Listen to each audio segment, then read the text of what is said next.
time, and there'll be one every weekday from Monday through Friday this week at 9 a.m. That if you're interested in that topic, okay.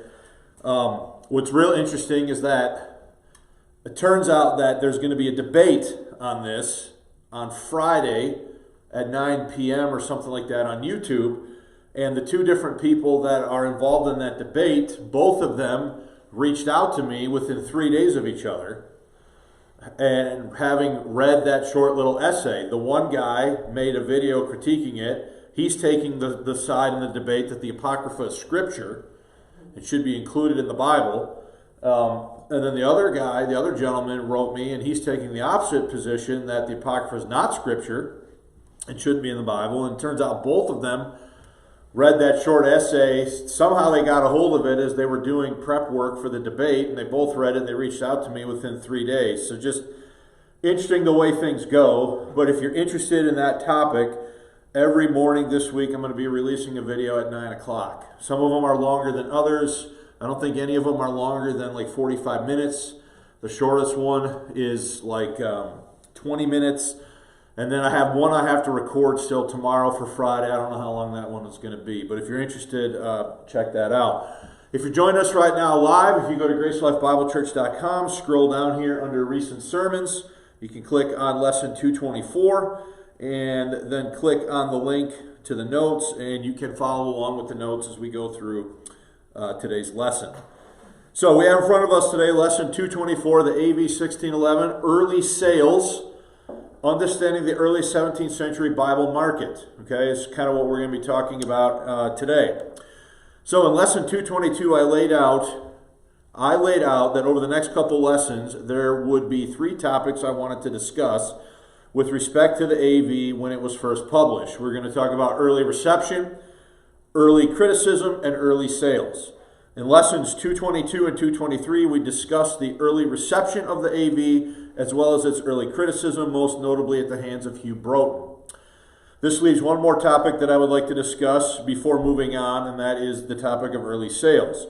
Over the last 2 decades, 3 important essays covering a host of topics related to early sales have been written. All right? These include, in 2005, there's an essay titled The Financing of the Authorized Version 1610 to 1612, Robert Barker and Combining and Sleeping Stationers by John Bernard. 2009, The King's Printers, Bible and Book of Common Prayer Monopoly by Graham Reese and Maria Wakely. And this essay is an extract from a book published by Oxford University Press titled Publishing, Politics, and Culture, The King's Printers in the Reign of James I and James VI. And then a couple years ago, 2020, the King James Bible, Crown, Church, and People by Kenneth Fincham was published. So these are important essays that talk or speak specifically to the issue of early sales and the conditions of what the Bible market was at the time that the King James was published. Now, we looked at the King's printer a little bit in a previous lesson. Remember we talked about the upper and the lower case and how they would lay out pages, and we went through sort of the process of physically setting up a page and what all went into all that. And we looked at the typeface and the page layout and all that. This is a related thing, but it's still different than what we've discussed before. So over the course of the next couple of lessons, we will be surveying these important essays with the goal of building an understanding of the early sales of the AV. This is a complicated topic with many factors to consider. Therefore, we will begin by seeking to understand the prevailing forces of the early 17th century Bible market in England. In future lessons, we will consider the sales that were generated by these market conditions as well as the overall value of the industry.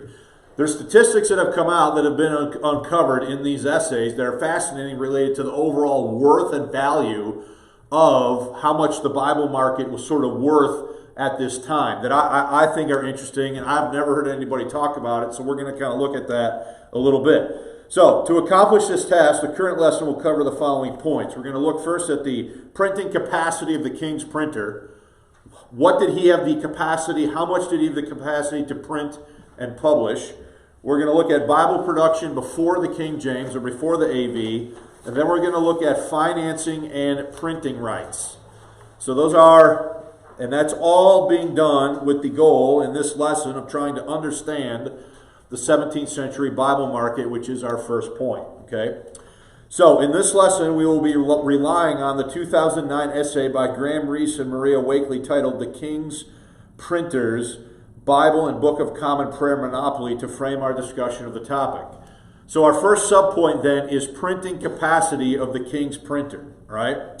So let's just jump right in. We're on page 2 for those of you that are following along online. Printing capacity of the King's printer. Reese and Wakely introduced their essay with the following sentiments. Quote, "The Leviathan of London printing firms, the King's Printing House, was the only begetter of the behemoth of books, the Bible in English." So in other words, did they have a monopoly to print? Yes. Okay? In fact, the production of vernacular Bibles together with New Testaments and the Book of Common Prayer was to a large degree the point a raison d'etre of the King's printers in the reign of James I. Monopoly production of editions of these texts made the King's printers the mediators of artifacts which embody the three inseparables of an official politics, the state religion, and an emergent national culture.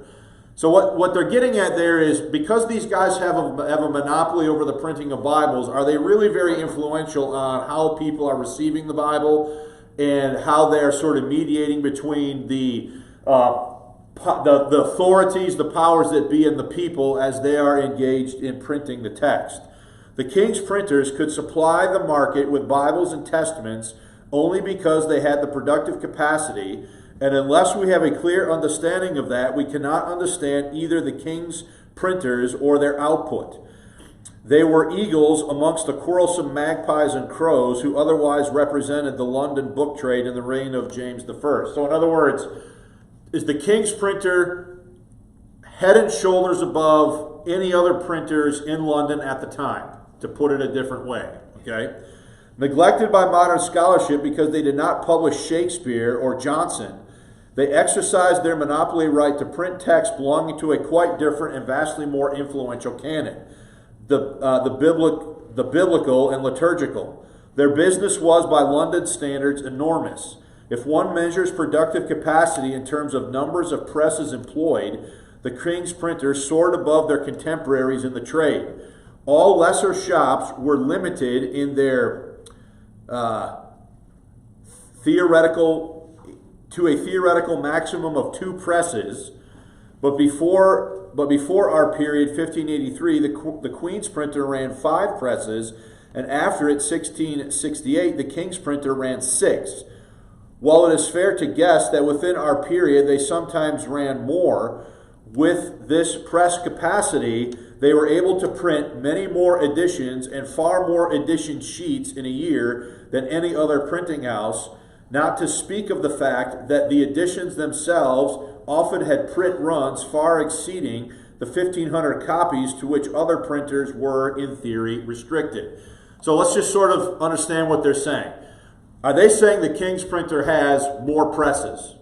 Is the King's printer have the ability to make more print runs and print more pages per print run than any other printing house in London at the time?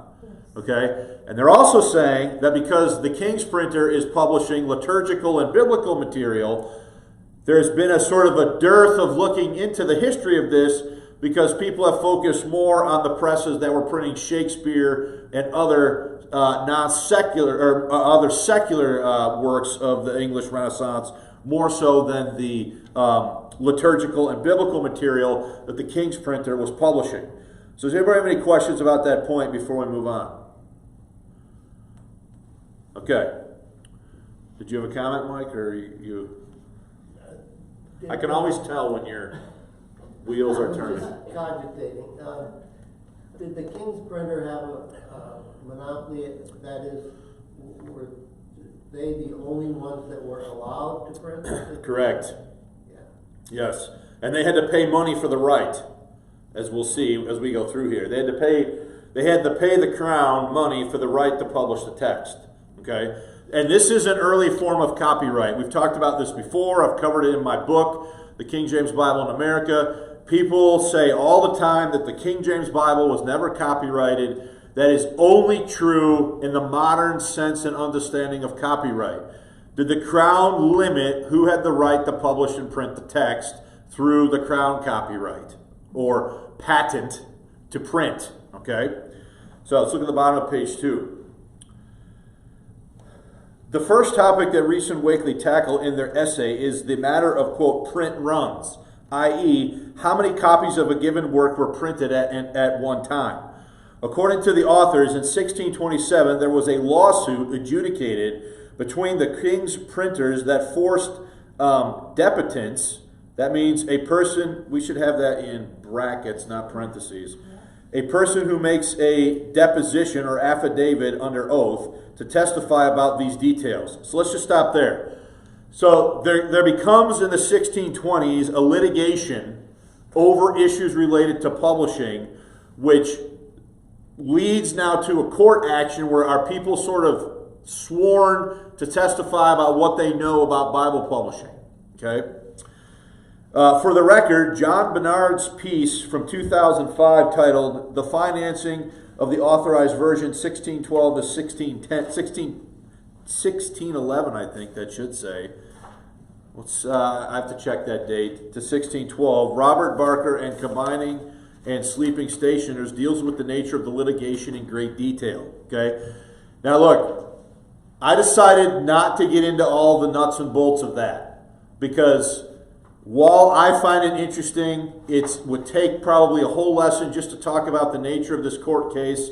All you need to know for the purposes of this class is that this came to a head and there was a case about it in the British courts related to publishing and things related to the monopoly to print and who had the right, because things got a little bit muddy. So we're not going to follow Bernard's essay there because it's just too much. We don't need to do it. So we're going to look at a little bit more of a streamlined presentation here by Reese and Wakely. Look at page 3. Look at the quote. Let us take these points in reverse order, starting with print runs. In 1627, 2 deputants called to give evidence upon interrogatories during protracted and ferocious chancery suits fought between the king's printers, testified unambiguously to the edition sizes which had been the norm in the preceding years. So understand, this is coming out through this court case being adjudicated, right? And so this is how we know this information, because of what is being given in these depositions. In 1627, John Bill declared the standard size edition of the said office are 6,000, 3,000, and 15,000 or thereabouts. 1,500, excuse me. Another deputant in a position to know was Robert Constable, how do you say this word?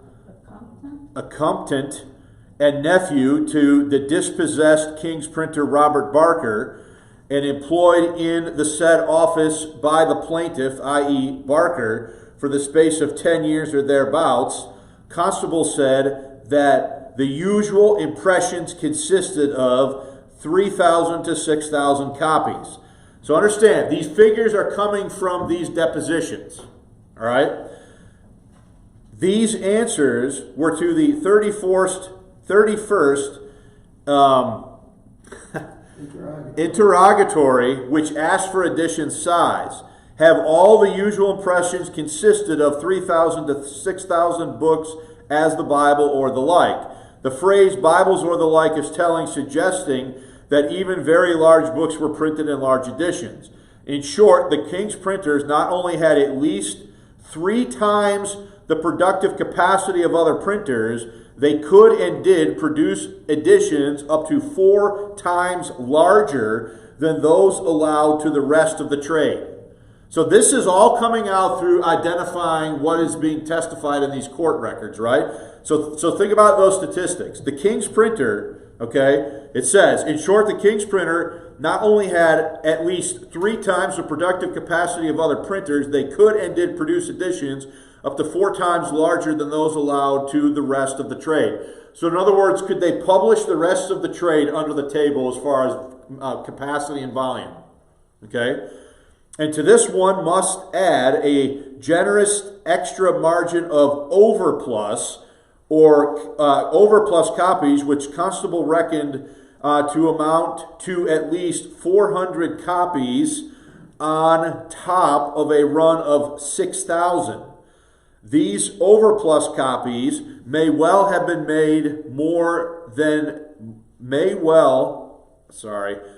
have been many more than may be needed to make up for poor impressions, and would certainly have included workers' perks and a stock from which regular and bulk buyers might get free gifts. So in other words, are they publishing more pages than they need?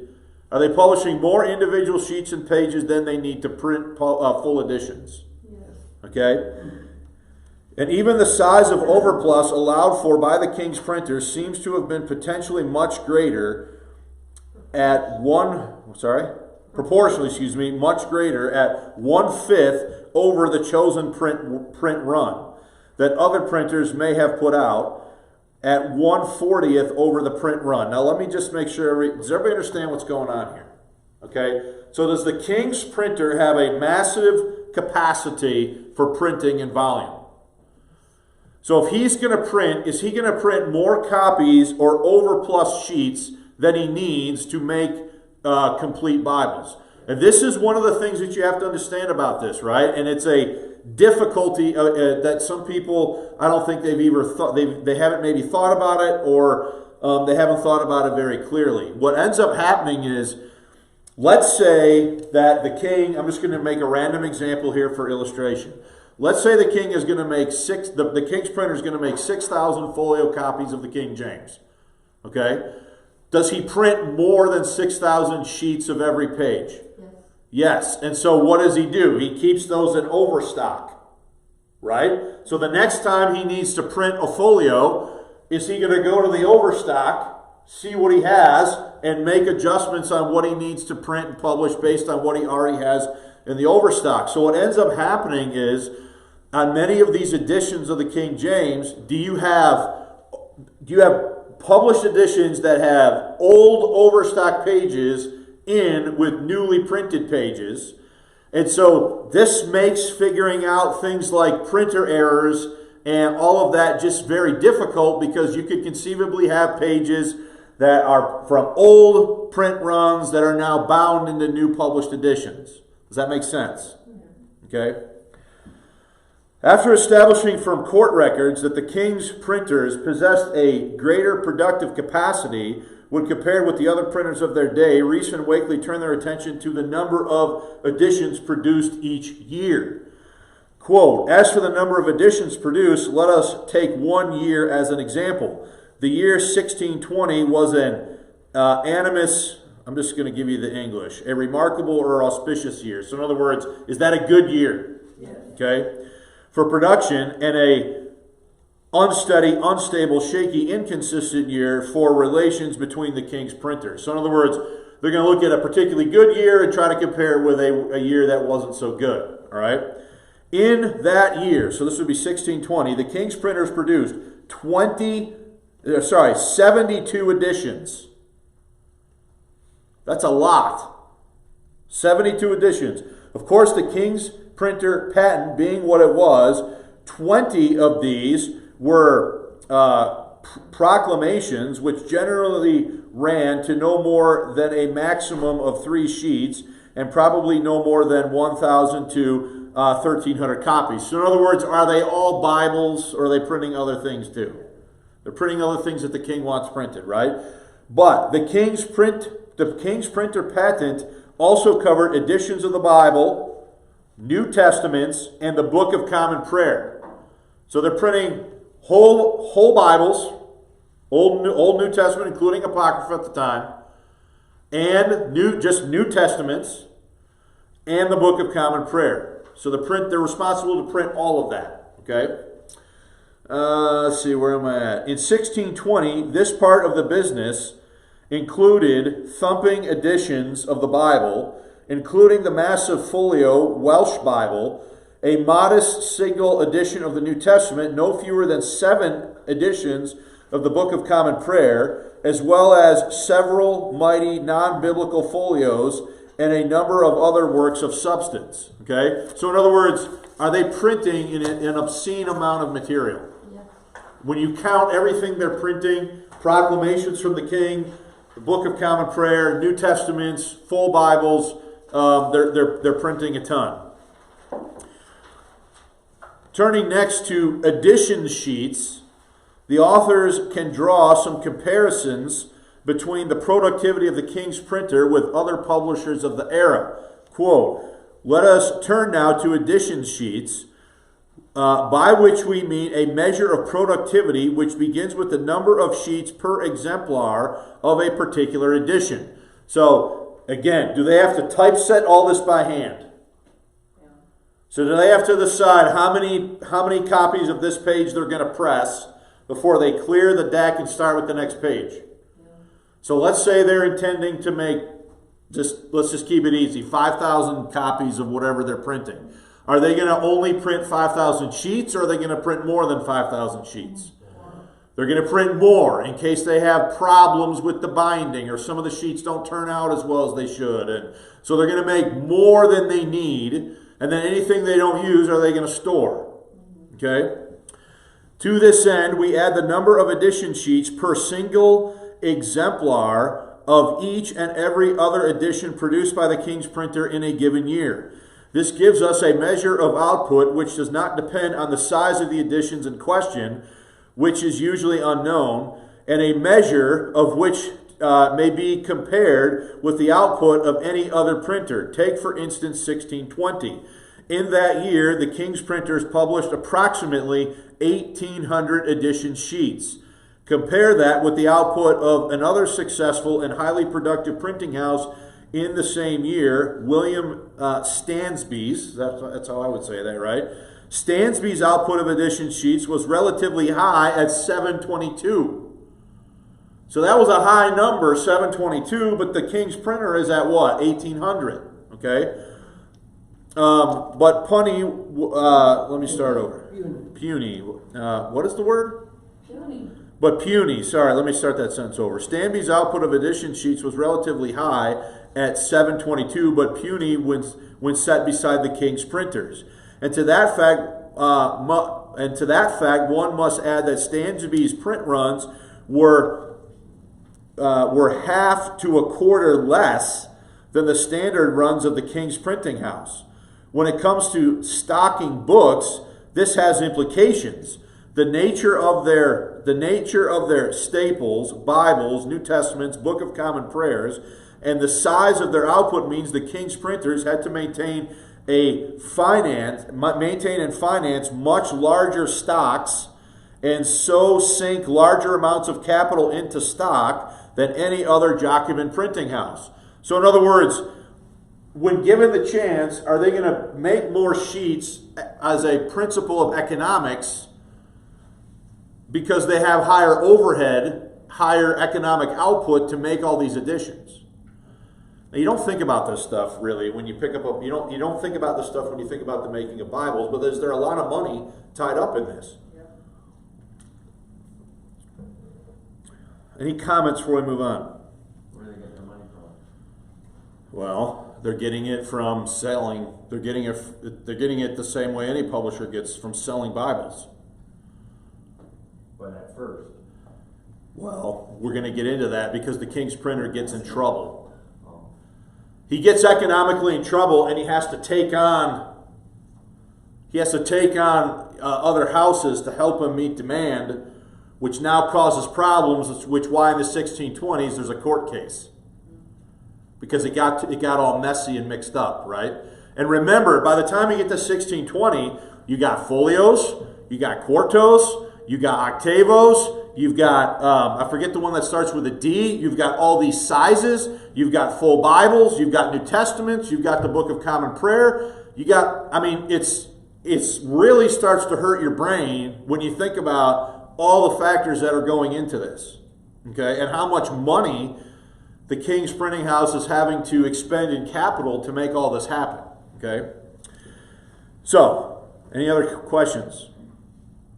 So just to underline the points made so far, we may ask how many perfected sheets in total the King's Printing House printed in our sample year. Even if we assume that the maximum size was 1,500, a figure much lower than the norm, and multiply that by the number of edition sheets produced, 1,800, we arrive at the truly phenomenal sum of 2,700,000 perfected sheets in 1620, a sum equivalent to 5,625 reams of paper.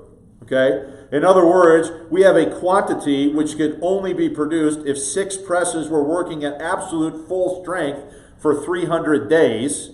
Okay? We need to take out that page number reference. Which, with due allowance for Sundays and holidays, means in effect a whole working year. So they are responsible for over 5,000 reams of paper to pull this off, the King's publisher. Okay? In addition, given King's printer edition sizes, 2,700,000 is no doubt an impossibly low total for a year, unless we assume that some editions with a 1620 imprint were begun in 1619, or that the King's printers made more than 6 presses, or they farmed out work to other printers. So in other words, there you go. Are they going to have to subcontract? And that's where things start to get what? Messy economically, because who's supposed to have the patent? The King's printer. If he subs out work to other contractors to meet demand, yeah, but now what do you do economically with that is sort of the point. As yet, we have found no evidence for the third possibility and have yet to examine the first. So in the meantime, we tentatively assume the second. So in other words, they're assuming so far in the essay that, they had 6 presses, I believe, is what they're assuming. The King's Printing House was a business on a grand scale, and knowledge of that scale is a foundation of knowledge of all its operations, not least its production of Bibles and New Testaments. So I'm trying to impress upon you the size and scale of this work. Okay? So does anybody have any questions before we look at the next subpoint? Just a comment. I was wondering if they had standard print sizes in those days. Now we have 8.5 by 11 as our standard. If they had a folio edition, if you took 2 8.5 by 11 sheets, it's even bigger than that. Right. And so they had to have stocked these very large sheets of paper. I don't know how. Yeah, and the folio edition was intended for pulpit use.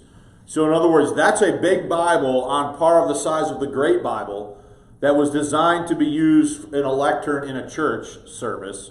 And that's why very early on they start publishing smaller personal sizes. Okay? But yes, I would say they had at least three standard sizes: a folio, a quarto, and octavo.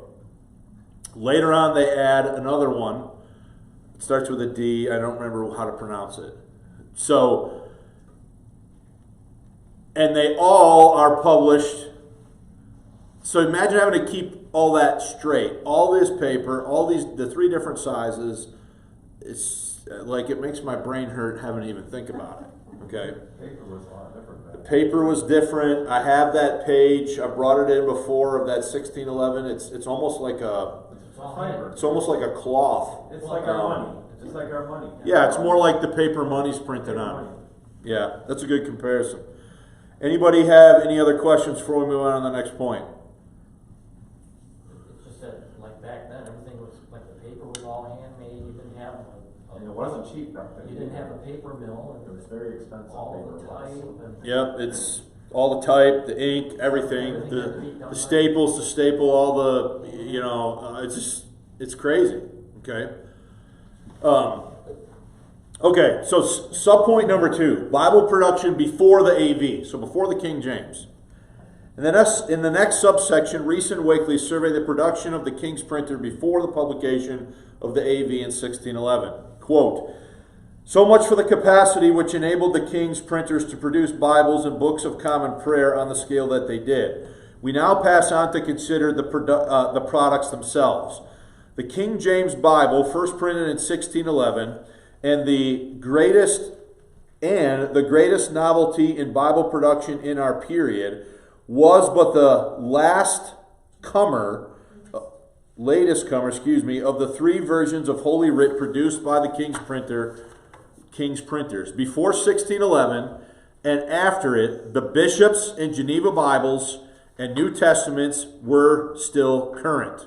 Okay? So before the King James, were they publishing Geneva's and Bishop's Bibles? Okay?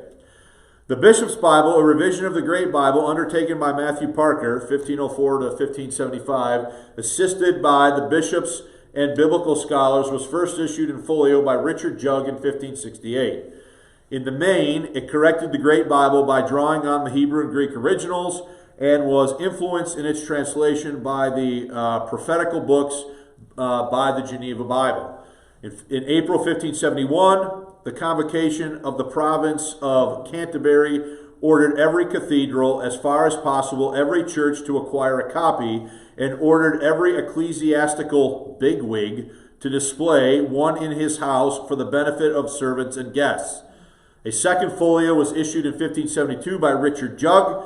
In this edition, the New Testament had undergone further careful revision, which arising from a memorandum by Giles Lawrence, was used in later editions of the Bishop's Bible, while the rest of the text, the Old Testament Apocrypha, remained as it was in the first folio. It is this 1572 that amends love to charity in like 26 places. Okay? So when you have a King James Bible and you see charity in like 26 or 29, the number is exactly escaping me at the moment. It is this Bishop's Bible that made that change. The first edition of the Bishop's Bible from 1568 had love in all of those places, and it's this one from 1572 that makes the change. Anyway, by a nice irony of history, Barker did not print any edition of the Bishop's Bible in James's reign, but provided 40 copies of his last folio printing, 1602, for the translators who were to prepare the King James Bible, the text of whose printing was to accelerate the decline of his fortunes. Okay? Now, we've said this before. The King's printer provided the translators with 40 unbound copies of a 1602 Bishop's Bible. Okay?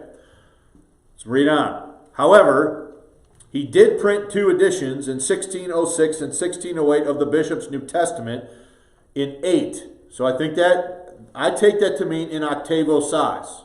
That's what I take 8 to mean here. Is that what that little O is? I'm pretty sure, because nothing else made sense to me as I looked into this. Okay, so I'm going to go with that until somebody corrects me from the internet, which I know they will if I'm wrong. Okay, so in 8 before 1611, so they printed octavos of the New Testament in 1606 and 1608 before 1611.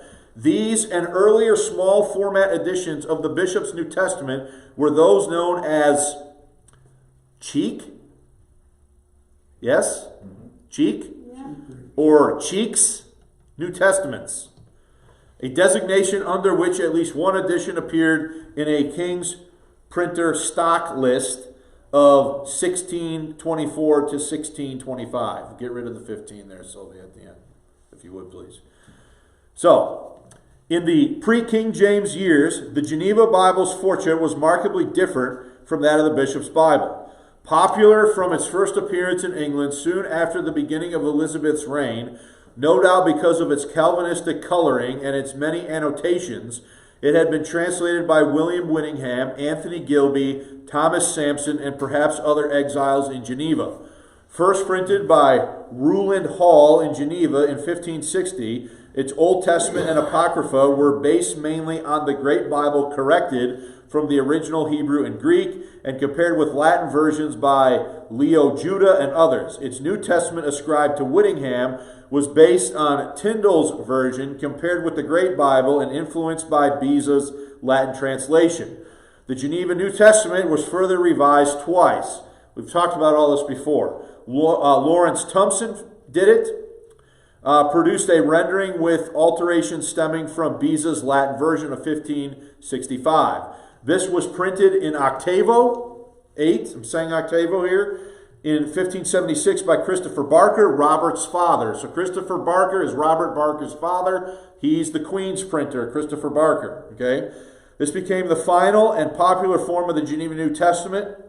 17, except for Revelation, which is Junius's version, superseded Thompson's in some editions of the Geneva New Testament and Bible, beginning with the 1602 octavo printed by Robert Barker. Given that not a single edition of the Bishop's Bible, as distinct from the Bishop's version of the New Testament, was issued by the King's printer in the reign of James, Robert Barker's output of Geneva Bibles in the period was, by comparison, astonishing. From the ascension of James to the appearance of the King James Bible in 1611, 24 editions of the Bible were produced, including 15 editions in fours, which I'm saying quartos, and eights, which I'm saying octavos, 7 editions in octavo, and 2 folio editions. So that would be the big, huge one, okay? After these 24 editions, 17 were unrevised Geneva versions, 6 were the Geneva Thompson Junius, and 1 Geneva Thompson. In the same period, 1603 to 1611, Barker put out 10 editions of the New Testament, of which 2 were Bishop's versions in octavo and 8 in Geneva versions, mostly in the Thompson or Thompson and Junius form. Of the Geneva New Testaments, 1 in octavo and 2 in 16. So I don't know what that means, okay? And 5 in 24 in 12. So I seriously looked up a bunch of stuff. I'm not totally sure what these numbers mean. I know they're talking about sizes. That's all I know. I couldn't find it. Yeah. What we have here, though, is a truly prodigious output with an annual average of over 1 edition of the New Testament and a striking average of 22 to 3 Bible editions per annum. That's a year, right? No other printer in the Jacobin period published repeat editions of such long works. The Bible runs to some 783,000 words, and no other printer had the capacity to do so. Yet for Robert Barker, production on this scale was efficient, absolutely routine, and quite relentless. When stock of an edition in one format in English or in Roman type began to run out, another such edition would be churned out, and especially in regularly large quarto, I'm saying, and octavo format. If that's wrong, again, I'm sure the internet will correct me. So again, do they have an astounding capacity here for publication? Yeah. According to Rees and Wakely, the advent of the King James Bible in 1611 made life for Robert Barker, the King's printer, quote, a misery. In fact, they suggest that economic factors and financial woes forced Barker to yield exclusive printing rights in the AV to other London printers. Quote, the market for Bibles and New Testaments must have seemed insatiable, and the profits to be made from it unfailingly reliable. However, as Barker was going about his routine and lucrative business, proposals were adopted and implemented for what would result in a new translation of the Bible, a translation which was to become the King James Bible or Authorized Version, and in the end make Barker's life a misery. So, this is not going to be kind to the King's printer, all right? The fact was that control of the Bible was an imperative of the early modern British state, and no one was more alive to that than James I, and no one was more keen to use the press to propagate books, King James Bibles among them, which encouraged the consolidation of an official national culture. So does James view this as a policy of state to have these things printed and printed accurately? Okay. Indeed, just a few months after his ascension, he convened the Hampton Court Conference, which set on foot the new translation. The translation sent to the press in 1611 could not have had a more profound effect on the king's printing house, for the King James Bible was one source of the financial woes which eventually helped betray Robert Barker into the hands of John Bill and Boham Norton, gave the latter pair the king's printer patent, and established them as a dominant force in the London printing for a decade. So this is where we get to the litigation in the 1620s. Because Barker financially cannot keep up. And so does he have to take these guys on to help him meet demand? And in doing so, does he in effect lose his print patent? Is in a nutshell, it's way more complicated than that. But again, that's an interesting story. I could tell you what to read if you want to know about it, but it's just way into the weeds for where we need to be. Does anybody have any questions or comments?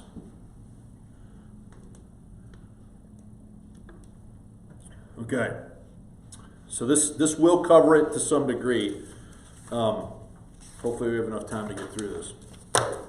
Printing, or financing and printing rights is subpoint number 3. The story of securing the printing rights necessary to print the AV is a long and sordid tale with many twists and turns. Quote, whatever the manuscript or marked up text which Barker used as a copy text for the edition princeps of the King James Bible, he may have actually had to pay big money to secure his right to. In a pamphlet of 1651, William Ball noted that Matthew Barker had the sole right to print Bibles and Testaments because his father had paid £3,500 for the amended or corrected translation, by reason whereof the translated copy did of right belong to him. So, £3,500, that's a lot. Somebody get out Google and do a calculate. I think it'll probably calculate that, but that's a lot of money. So, does he have to lay out a ton of money to even get the right to do it before he's even made anything, sold anything, and recouped any money? Okay? So, is there any truth to this account? What, if anything, did Barker have to pay for the text of the King James Bible in whatever material form it took, as an ancestor of printer's copy, or as an actual printer's copy? Common sense would suggest that even asking this question might amount to an act of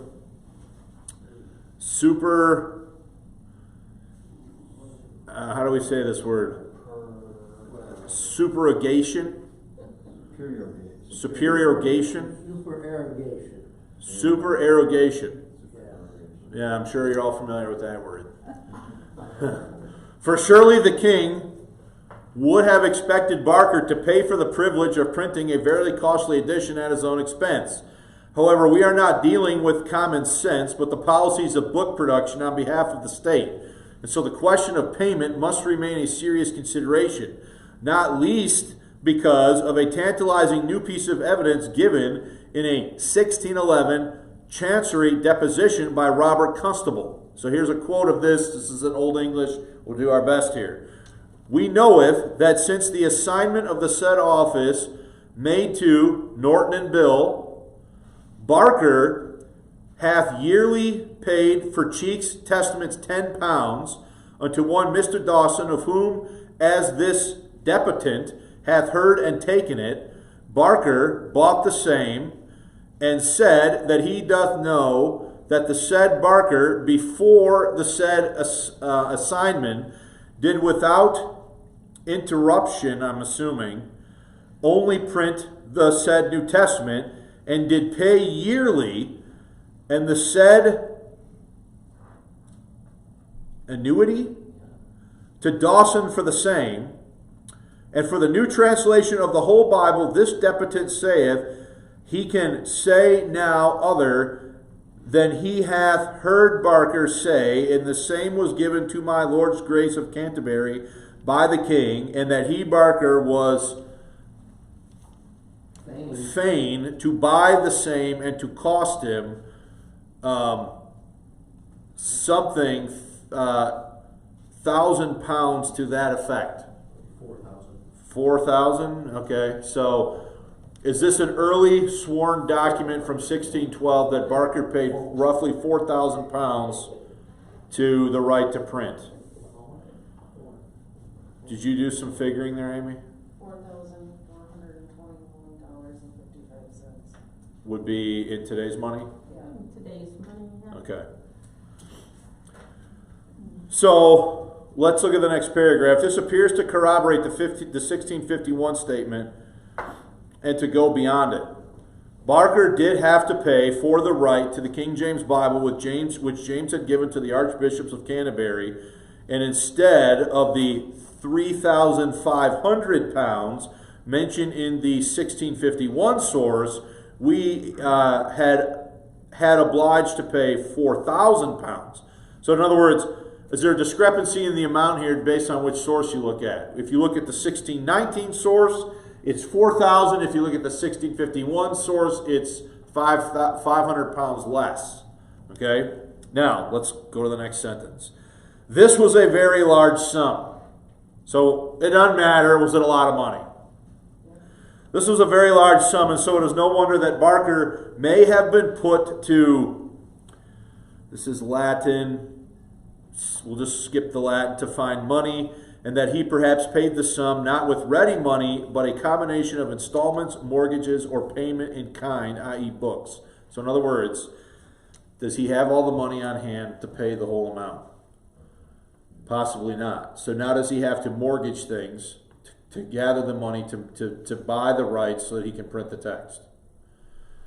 So this is sort of the beginning of his financial problems. If Constable was right, Barker's shifts could have relieved the financial pressure that intensified as he set about printing the King James Bible. Is Constable's testimony reliable? To this one can reply that he had a remarkably clear understanding of the affairs of the King's printing house, that he was right about the deal between Dawson and Barker, and the facts he gave regarding the King James Bible were independently verifiable at the time when they were made. But it is also true that no other debitant in the King's Printer Chancery case mentioned the matter. So Barker now had the rights to the text in what form it came to him for the King James Bible, but if he had been obligated to pay £4,000 for the privilege, his first efforts to act on the privilege brought him more trouble.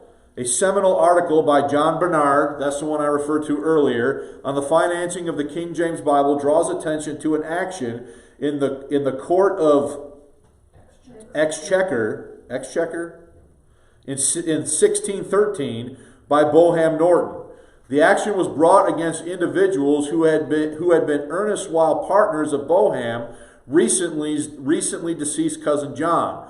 This partnership had brought a very large number of books, Bibles, New Testaments, and books of common prayer from Barker in 1610 to 1612. So is Barker now bringing in another publishing house to help him meet demand? That's the way I understand this, right? At John's executor, Boham wanted to recover John's share of the profits from the surviving partners, profits gained from the sale of the purchases from Barker. So Barker, did he sell him some rights to print? Okay? The Exchequer case was eventually settled out of court, but there is reason to believe that some of the Bibles acquired by John Norton's syndicate were copies of one or both of the 1611 folio editions of the King James Bible. There's also reason to believe that in selling them wholesale to the syndicate, a syndicate which turned out to be in in effect, a front organization for the partnership of Bill and the two Nortons, Barker received a poor return on his capital, and that market power drained away from him and flowed with greater rapidity towards Bill and the Nortons. So is he making a bad investment here, and is he losing money, and is he losing market because of what he's doing here? Okay. In fact, this was a pivotal moment in the ancient rivalry which divided the Barkers and the Nortons. As John Bernard has showed, the rivalry dated back to the mid-1570s when William Norton, Bohan's father, and others banded together to publish with Richard Jugg, the then Queen's printer, a 5-part quarto Bishop's Bible, 1575, to forestall a forthcoming folio edition of the Geneva Bible, 1576, printed by Christopher Barker, Robert's father.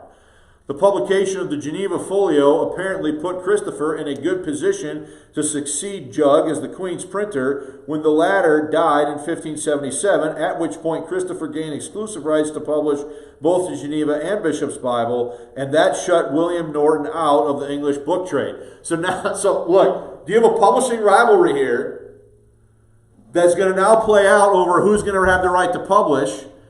And this one family, are they looking for an opportunity to get back at the other family for shutting them out of the Bible market? So there's a lot of high drama here, right? Okay. Not one to be denied, William Norton became involved in a partnership which published Latin Bibles in the early years from 1580 until his death in 1593. Please remove the 30. In the following year, his son Boham, in partnership with John Harrison, published a Beza Latin New Testament, which in 1601, John and Bohan Norton attacked Robert Barker's monopoly by supporting Isaac Cannon's printing of a Bible in English at Dorchan. So no, they go outside the country and they publish it. Not long afterwards, in 1605, John Norton, again with Harrison, published another Beza Latin New Testament, and yet another on his own account in 1610, and lastly, Boham and Bill printed yet one more in 1614. But by then, Bohan Norton and John Bill were already deeply implicated in the affairs of Robert Barker, and as we know, the rivalry, already 40 years old, was about to take on a new intricacy and eventually a new ferocity. So, are these guys really duking it out over who has the right to publish? And is the King's printer going to lose money? Okay. Yeah, we'll finish. In addition to the essay, we have been following by Reese and Wakely. John Bernard published a piece for Publishing History in 2005 titled The Financing of the Authorized Version 1610 to 1612, Robert Barker and the Combining of the Sleeping Stationers. Bernard's essay is very thorough and covers more ground than we have time or space to discuss. Therefore, we will limit ourselves to some of the summative comments offered by Bernard in Section 5. He says, quote, "The King James Version's publication is best understood as an early modern version of a private finance initiative, one that worked within the parameters of patronage and clientage, and in which the entrepreneur bore all the risks himself, unlike those of late 20th century or early 21st century Britain. The authorized version, fulsomely dedicated to James I, was a national enterprise. While the king undoubtedly encouraged the translation, the intellectual work of the translation was undertaken by scholars of the church and universities of Oxford and Cambridge. The translation was both a group and national enterprise involving the church and the universities, with at least 2 Cambridge colleges providing support in kind for the translating work over a 4-year period. Similar support may well have come from other Oxford and Cambridge colleges. For its part, the Stationers' Company offered the book trade corporate support by providing premises for the work's completion. However, the financial underpinning of its publication was provided by 2 different joint ventures. the trade syndicate of individuals from within the stationer's company, headed by John Norton, pursuing profits for its investors, and the financial muscle of the covert Norton-Bill co-partnership with a similar aim to profit, which together provided the extra capital required to Robert Barker to manufacture the first editions of the King James Bible.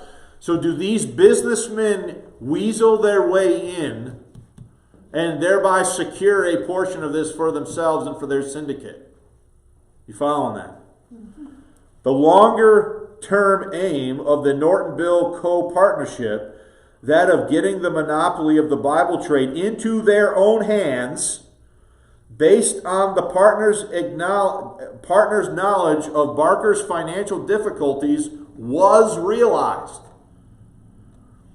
So do they see the King's printer struggling, and do they try to get their sole rights into their own hands by seizing upon an opportunity here? Okay, and that's what all this litigation is about later.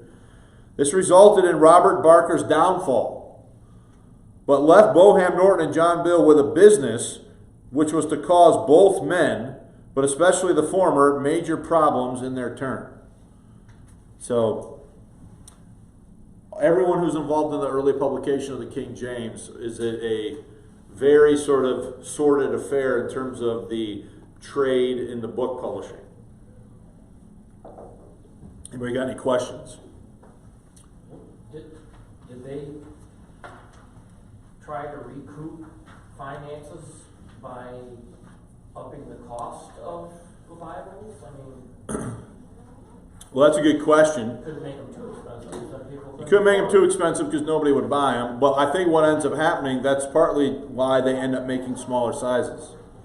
Because the smaller sizes could be made more cheaply, they could be sold quicker, and they could be purchased by individuals instead of a big church folio Bible. Okay, so let's look at the last point. Conclusion. In the next lesson, we will continue to unpack the nature of the 17th century Bible market by considering the following: the Jacobin Bible market, and then the difference between church versus private sales. Okay? Because you got to understand, is an individual probably going to buy a large folio Bible? No. They're probably not going to buy it size-wise, and they're probably not going to buy it expense-wise. But are they going to buy possibly a smaller quarto or octavo size? Okay? So you got to distinguish between what's selling and to who. All right? And we'll start talking about that next time. Does anybody have any questions or comments? So, like, let's say you have the Church of England, Yep. and then whoever's the Bishop of Canterbury or whatever, whoever makes the rules, and they say, you know, each parish or each church has to have one of these. How do they get paid for at the church? Well, I mean, if you're ordered, you know, you must have this Bible, but then how do you? Well, each parish church would have had to pay for their own copy. So- But here's what happens, okay? Remember that Bishop Bancroft dies in 1610, right before the thing is published in 1611. Lost in everything that happens is there was no such clear directive given from the episcopacy to the parishes that they had to buy one. So the buying of them at the parish level is uneven at first, which means they're not selling very well, which then causes diversification in the market to the smaller quarto and octavo sizes. That's my understanding of what ended up happening. So there never was an official directive from the Archbishop of Canterbury that the parishes had to buy it, because the Archbishop died in 1610 right on the eve of the thing being published. Now later on, there's more clear directive given, like 5 years later in 1616, George Abbot is going to become the Archbishop of Canterbury, and George Abbot was a translator. And so the adoption of it by the parish churches of England is going to be slow and uneven because of some politics. But all that, we'll get into that next time. Anybody else with a question or comment? So then too, I mean, if they needed to purchase a new Bible, so when they have their offering, they would say, hey, a little bit more. Yeah, or they would just were good with the one they had until it wore out. and they didn't have a necessarily need to do that. So anyway.